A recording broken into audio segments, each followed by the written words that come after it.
ফাঁসিয়েছে দলের নেতারাই, গাঁজাকাণ্ডে গ্রেফতার বিজেপি নেতার বিস্ফোরক স্বীকারোক্তি। সাকরাইলে বিপুল পরিমাণ গাঁজা সহ ধৃত বিজেপি নেতা নিমাই রায় ওরফে নাদুর বিস্ফোরক স্বীকারোক্তি। নিজের দলের নেতাদের বিরুদ্ধেই তাকে ফাঁসানোর অভিযোগ তুলেছেন নিমাই। সেখানেই শেষ নয়, গাঁজার ব্যবসা পারিবারিক বলেও প্রকাশ্যে মন্তব্য করেছেন তিনি। বিষয়টি নিয়ে সরব হয়েছে তৃণমূল। রবিবার সাংবাদিক সম্মেলন করে রাজ্য বিজেপির একাধিক নেতার সঙ্গে নিমাইয়ের ছবি তুলে ধরে আক্রমণ শানিয়েছে তৃণমূল, যার জেরে রাজনৈতিক জল্পনা রীতিমতো তুঙ্গে। শনিবার কান্দুয়া পঞ্চায়েতের বিজেপি সদস্যা রূপা রায়ের বাড়িতে হানা দেয় হাওড়া পুলিশের গোয়েন্দা বিভাগ সহ সাকরাইল থানা।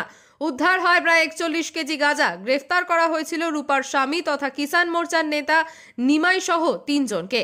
রবিবার তাদের আদালতে তোলা হলে একদিনের জেল হেফাজতের নির্দেশ দেওয়া হয়েছে। কিন্তু আদালত চত্বরে নিমাইয়ের প্রকাশ্য বয়ান যেন ভিত নাড়িয়ে দিয়েছে বিজেপির। নিমাই বলেন, সব এলাকার লোকজন জানে আমি ব্যবসা করি, বিভিন্ন জায়গা থেকে গাঁজা এনে আমি ব্যবসা করতাম, আমার সংসার এই টাকায় চলছে। ব্যবসা শুরু হয়েছে আমার বাবার আমল থেকে। আমার স্ত্রী এই ব্যবসার সঙ্গে কোনোভাবেই যুক্ত নয়, তবে আমি বিজেপি করি। আমার দলের লোকই চক্রান্ত করেছে, বিজেপি নেতারাই ফাঁসিয়েছে আমাকে, তৃণমূল এর সঙ্গে যুক্ত নয়।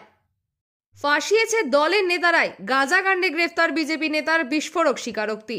সাকরাইলে বিপুল পরিমাণ গাঁজা সহ ধৃত বিজেপি নেতা নিমাই রায় ওরফে নাদুর বিস্ফোরক স্বীকারোক্তি। নিজের দলের নেতাদের বিরুদ্ধেই তাকে ফাঁসানোর অভিযোগ তুলেছেন নিমাই। সেখানেই শেষ নয়, গাঁজার ব্যবসা পারিবারিক বলেও প্রকাশ্যে মন্তব্য করেছেন তিনি। বিষয়টি নিয়ে সরব হয়েছে তৃণমূল। রবিবার সাংবাদিক সম্মেলন করে রাজ্য বিজেপির একাধিক নেতার সঙ্গে নিমাইয়ের ছবি তুলে ধরে আক্রমণ শানিয়েছে তৃণমূল, যার জেরে রাজনৈতিক জল্পনা রীতিমতো তুঙ্গে। কেন্দ্রীয় মন্ত্রীর কোচবিহারের ভেটাগুড়ি অঞ্চলে পুলিশ গাঁজার সন্ধান পেয়েছে। তৃণমূলের দাবি, বিজেপির সঙ্গে মাদক কারবার যুক্ত ফের তার প্রমাণ পাওয়া গেল সাকরাইলে। পাল্টা রাজ্য বিজেপির মুখপাত্র শ্রমিক ভট্টাচার্য বলেছেন, দুর্নীতিতে আদ্যপ্রান্ত ডুবে তৃণমূল। কেন্দ্রীয় এজেন্সির তদন্তে পিঠ বাঁচানোর জায়গা পাচ্ছে না, তাই রাজ্য জুড়ে গাঁজার সন্ধানে নেমেছে।